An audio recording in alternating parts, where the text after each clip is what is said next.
easy to use. The Q90R also has the same One Connect box found on many other high-end Samsungs. It allows you to plug all inputs and power into this external box, which can be placed far away from the TV. Only a relatively thin cable connects to the screen, so it helps to keep cables out of sight. The borders of the TV are also thin and look good. Moving around to the rear, the TV is very thin. It also supports Samsung's no-gap wall mount, so it can sit almost flush to the wall, which is great. The back of the TV has a textured finish, which looks good. There is only a single connection for the One Connect cable. On the One Connect box, there are 4 HDMI inputs. The fourth one performs a bit differently to the others and may support HDMI 2.1 in the future, as we'll talk about later. There are also 3 USB ports on the side and a tuner. Now, if we look at a thermal image of the TV, we can see the One Connect box puts out quite a bit of heat. This isn't a problem, but it is a result of the power supply and external electronic components. Overall, because many of the components are external, the screen itself doesn't get too warm. So we'll now move on to our picture quality tests. We'll be comparing to currently available TVs, but the competition will change as new models are released throughout the year. For an updated comparison with new models as we buy and test them, see the review page on the website, which is linked below. We'll start with the contrast ratio. A high native contrast is important to produce deep blacks, especially in scenes that local dimming isn't as effective. This tends to be scenes with bright and dark areas close together. The Q90R does have a high native contrast ratio, so it can produce deep dark scenes.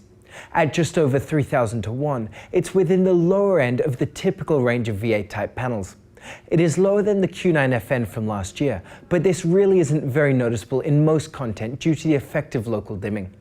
We have done multiple measurements of the native contrast of these TVs at different backlight levels to confirm this difference.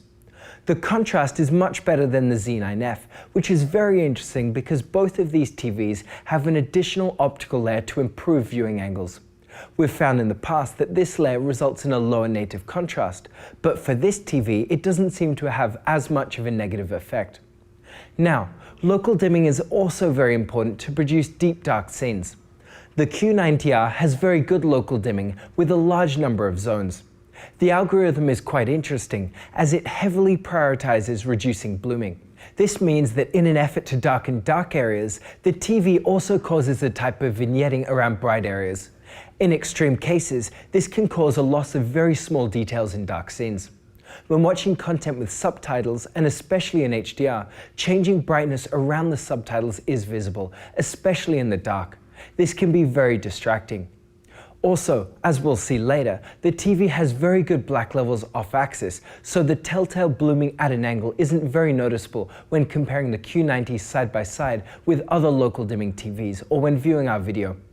Like other new Samsung TVs, local dimming can't be disabled through the normal settings menu. This means that those who dislike the downsides of local dimming have no way to prevent this. Having said that, if you're buying this flagship model, then you probably don't plan to disable one of its distinguishing features. So now onto the reflection handling. If you're in a bright room, then good reflection handling is important. The Q90R offers excellent performance. Reflections are decreased significantly thanks to the anti-glare coating, which results in the lowest total reflections number that we've measured. The indirect reflections is a bit higher than some of the competition, and we expect that this is a result of the additional viewing angle optical layer, which causes horizontal smearing of reflections, as seen in the photo. Now, another important factor for those in a room with a lot of light is how bright the TV can get. We measure the peak brightness of every TV on a real scene test pattern, as well as on different sized white windows.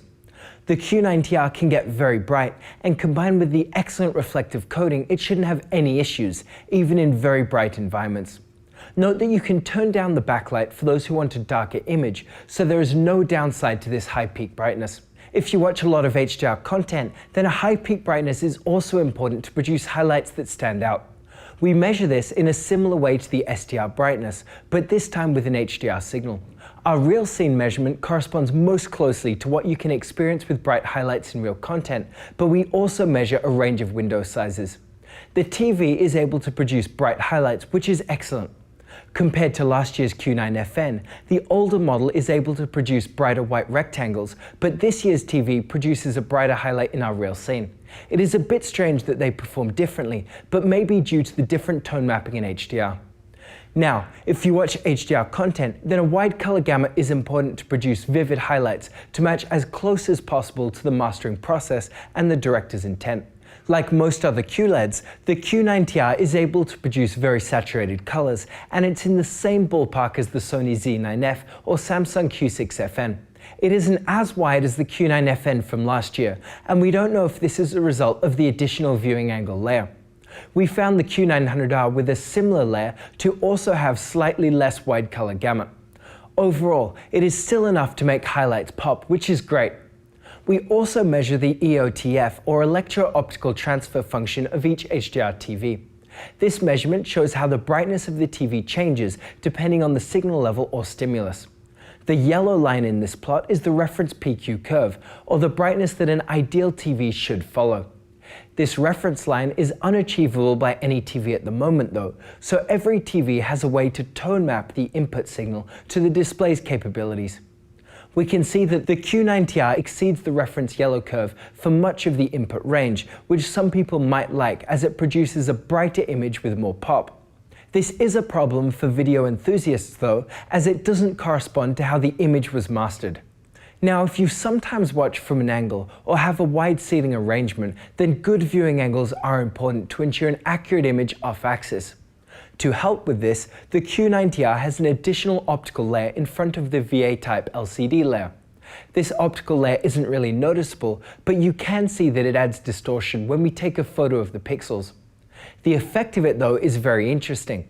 We measure the image accuracy at 10-degree angle increments, and the viewing angles of this TV are better than almost all TVs we've tested with the same VA type.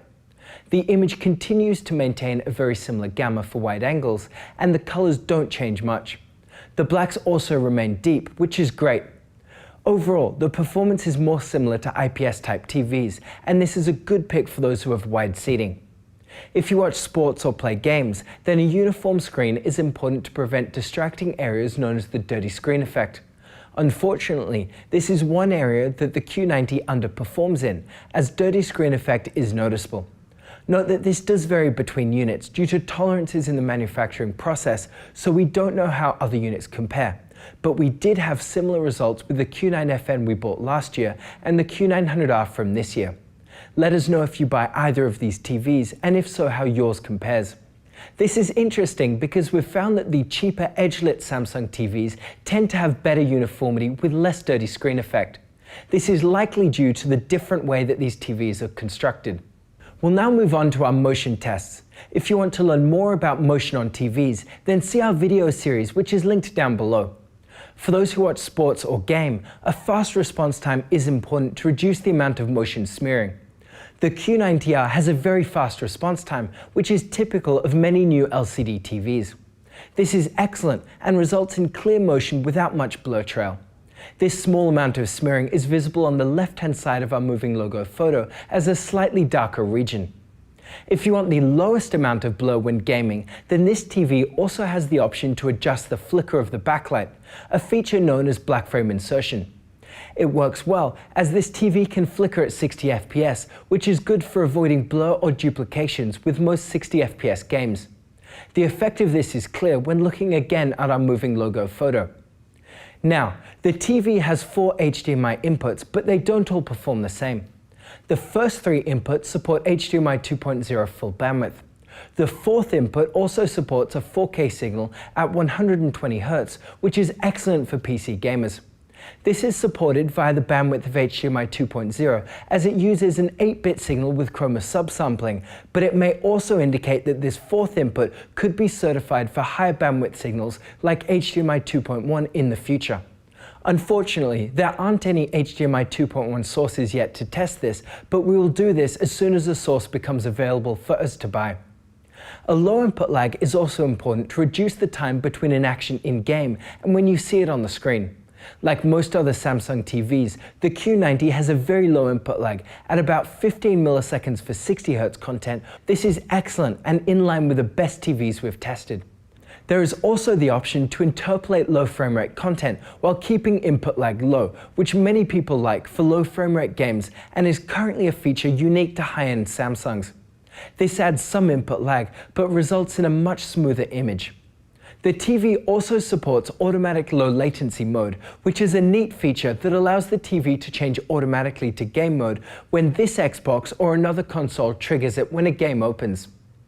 High-end Samsung models are also currently the only TVs that have a variable refresh rate feature.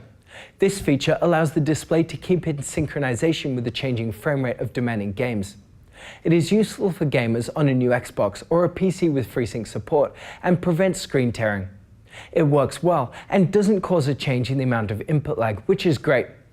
Now, this TV has the same Tizen-based smart platform as other Samsung TVs.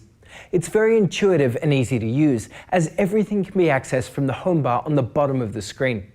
The remote also works well with it and is very simple, but provides a lot of functionality. There is also a Bixby voice assistant which works well. It's a bit faster than previous Samsung TVs, which is nice. Unfortunately though, like many new TVs, there can be ads in the smart platform, including the home screen. Whether you see ads depends on if someone is paying to advertise to you, so you might have different results. Now for the sound. The Q90 can get quite loud, which is good, and has some punch to the bass, but lacks a deep thump or rumble. As with most TVs, if you care about sound, then an external soundbar or speakers is the way to go. So overall, the Samsung Q90R is a very interesting TV. There have been a few TVs which have tried to improve the viewing angles of V8 panels, like the Z9F, but it's always come at the cost of dark-scene performance, which is usually a no-go for enthusiasts.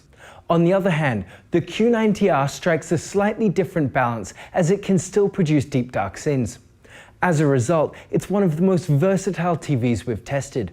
If the most important factor to you is dark scene performance, then you will see it as a step down from the Q9F. On the other hand, if you care about the whole package, most significantly the improvement to viewing angles, but also a number of small improvements like the snappiness of the interface, slightly lower input lag and slightly faster response time, then the Q90R is a better TV. While the performance